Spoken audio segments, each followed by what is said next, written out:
आपण पाहत आहात आपल्या हक्काचे प्रतिध्वनी न्यूज।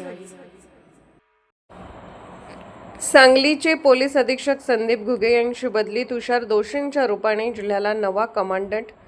गेल्या काही काळापासून प्रशासकीय दिरंगाई आणि अवैध धंद्याच्या विळख्यामुळे चर्चेत राहिलेल्या सांगली जिल्ह्याच्या पोलीस दलात अखेर मोठे फेरबदल झाले आहेत। जिल्ह्याचे पोलीस अधीक्षक संदीप घुगे यांची बदली करण्यात आली असून त्यांच्या जागी तुषार दोशी यांची नवीन पोलीस अधीक्षक म्हणून नियुक्ती झाली आहे। घुगे यांचा कार्यकाळ खाकीची जरब की अवैध धंद्यांचे नंदनवन।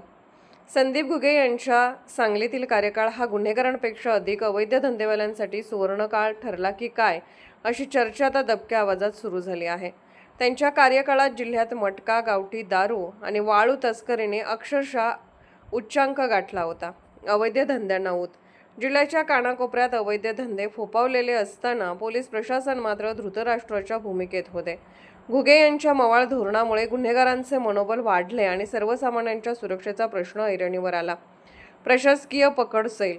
पोलिसांची जी जरब गुन्हेगारांवर असायला हवी होती ती घुगे यांच्या काळात कुठेही दिसली नाही।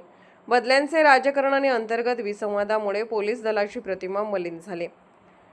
केवळ नावापुरतेच अधीक्षक, कारवाईचा केवळ फार्स आणि प्रत्यक्षात अवैध धंद्यांचे आशीर्वादित साम्राज्य, अशीच काहीची स्थिती जिल्ह्याने अनुभवली।